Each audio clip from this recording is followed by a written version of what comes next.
রাজধানীর ডেমরায় ডক্টর মাহবুবুর রহমান মোল্লা কলেজে হামলা ভাঙচুর করেছে বিক্ষুব্ধ শিক্ষার্থীরা। ঢাকার ন্যাশনাল মেডিকেল কলেজ হাসপাতালে এক শিক্ষার্থীর মৃত্যুর ঘটনায় সৃষ্ট পরিস্থিতির জেরে এই ঘটনা ঘটে।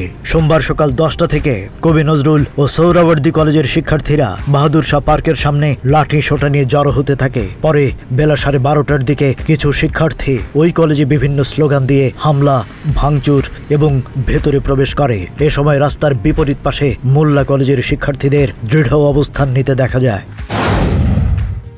ঢাকা মহানগরীতে ব্যাটারি চালিত অটোরিকশা চলবে। হাইকোর্টের রায়ের উপর 1 মাসের স্থিতাবস্থা দিয়েছেন চেম্বার আদালত। এর আগে ঢাকা মহানগর এলাকায় 3 দিনের মধ্যে ব্যাটারি চালিত রিকশা চলাচল বন্ধের আদেশের বিরুদ্ধে আবেদন করেছে রাষ্ট্রপক্ষ। সোমবার আপিল বিভাগের সংশ্লিষ্ট শাখায় এই আবেদন করা হয়েছিল।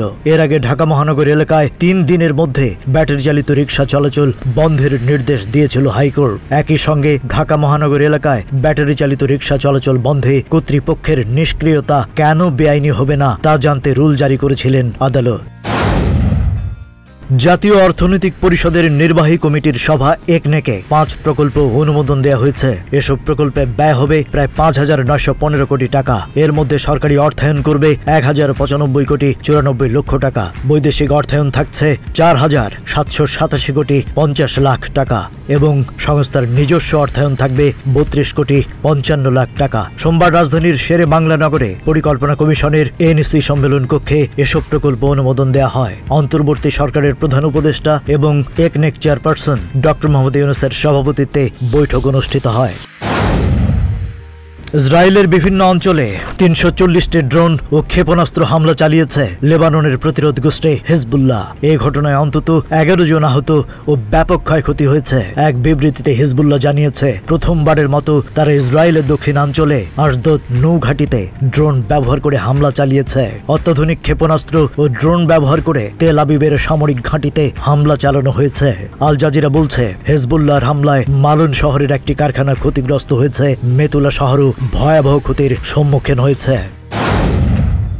স্তন ক্যান্সারের সঙ্গে লড়াই করছেন হিনা খান। তবে ক্যান্সারে আক্রান্ত হলেও কাজ থামিয়ে রাখেননি অভিনেত্রী। একাধিক পোস্টে হিনা জানিয়েছেন, শারীরিক অসুস্থতা থাকলেও তিনি কাজ চালিয়ে যাবেন। কাজই তার মন ভালো রাখে। ক্যান্সারের চিকিৎসা চলছে হিনা। কেমন আর অভিজ্ঞতাও ভাগ করে নিয়েছেন তিনি। এই সবের মধ্যেই এবার হিনা পৌঁছে গেলেন বিগ বস 18-এ। কয়েক মাস আগে সমাজ মাধ্যমে হিনা নিজেই ঘোষণা করেছিলেন তিনি ক্যান্সারের 3য় পর্যায়ে রয়েছেন। ক্যান্সার আক্রান্ত হলেও কেন কাজ থেকে বিরতি নিচ্ছেন না তা নিয়েও একটি পোস্ট করেছিলেন হিনা। জীবনের এই পর্বে বহু ক্যান্সার আক্রান্তদের সঙ্গে তার দেখা হয়েছে এবং তারাই সাহস জুগিয়েছেন বলে জানিয়েছেন অভিনেত্রী।